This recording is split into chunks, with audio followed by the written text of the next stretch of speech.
And joining us now, the host of Outkicks, Tomi Lahren is fearless. It's Tomi Lahren. It's good to see you. Okay, Tomi, take this on. Nancy Pelosi, is her legacy at stake? Because she faces a backlash over her husband's DUI arrest and questions about his stock trades while she's on the job. Is that going to roil her legacy?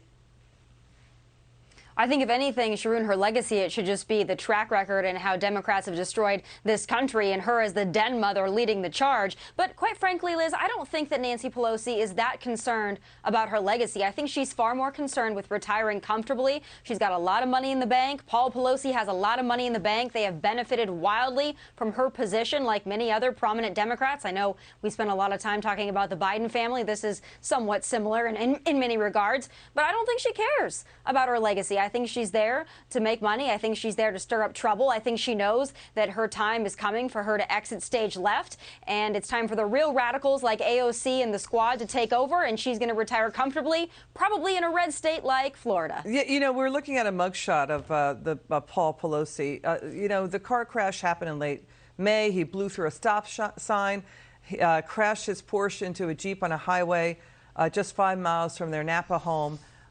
He was allegedly driving under the influence. He was arrested. And now, you know, Napa officials, they're not releasing the body cam footage of his arrest, saying that could jeopardize the investigation. Did the mugshot jeopardize the investigation?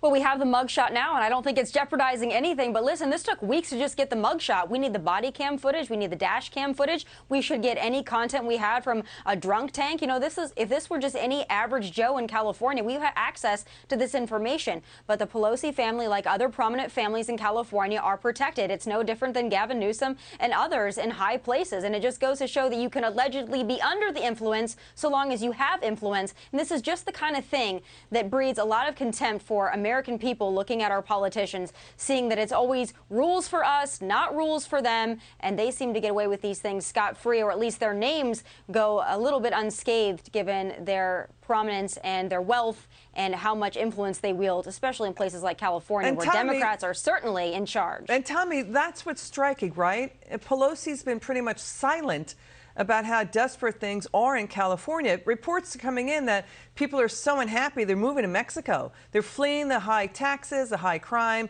the defund the police, the open-air drug flea markets, weak on crime DAs, we got brownouts, raging wildfires, and more.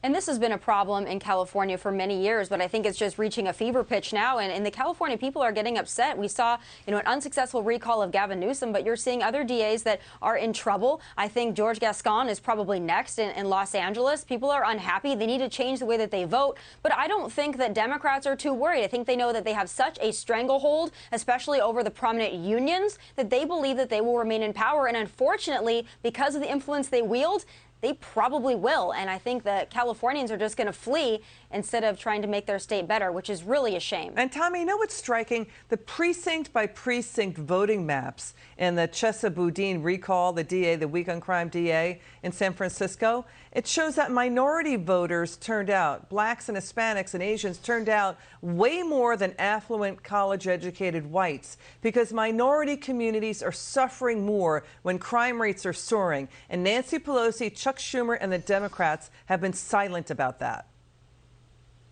Well, how insulting is it that they believe that coddling felons and thugs is a benefit to especially inner cities and minority communities, communities that are already underserved? Now, this is a product of the defund the police movement as well as activist DAs. We need to get rid of those policies. We need to get rid of those politicians. But I think you are going to see across the nation, especially in places that are soft on crime with these activist DAs that are soft on crime, I think you're going to see the American people turning out because, as you mentioned, it's not Nancy Pelosi and Gavin Newsom and those that live in fancy gated communities with security guards that are in trouble. It's average Americans, especially inner city Americans, that are feeling the brunt of this crime wave and the culture of lawlessness. And I have a feeling that no identity politics are going to save Democrats so long as we have fair and free elections. I think we're going to see a big turnout. Got it. Tomi Lahren, come back soon. It's great to see you.